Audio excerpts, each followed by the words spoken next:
Hello बहनों, नमस्कार। मैं नीलम विश्वकर्मा स्वागत करती हूँ अपने यूट्यूब चैनल पर आप सभी का।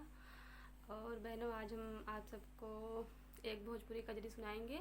वीडियो अच्छा लगे तो चैनल को सब्सक्राइब कीजिएगा, लाइक कीजिएगा, कमेंट कीजिएगा और अपने दोस्तों के साथ में शेयर कीजिएगा।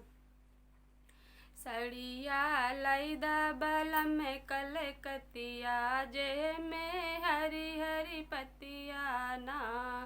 सड़िया लैदा बलम में कलकतिया जे में हरी हरी पतिया ना। सोने की थाली में जेवन परोसे, सोने की थाली में जेवन परोसे, जेवना जैला बलम कलकतिया मोर जुड़ई है जियराना। जेवना जैला बलम कलकतिया मोर जुड़ई है मनवाना। सड़िया लैदा बलम कलकतिया जे में हरी हरी पतिया ना।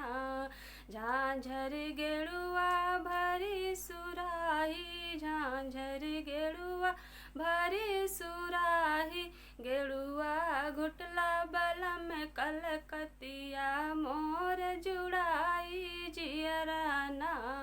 गेड़ुआ घुटला बलम कलकतिया मोर जुड़ाई जियराना।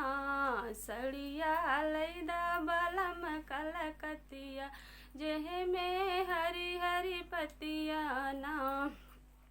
लाची लवंग का बीड़ा मंगायो, लाची लवंग का बीड़ा मंगायो, बिरवा कुचला बलम कलकतिया मोर जुड़ई है जियराना।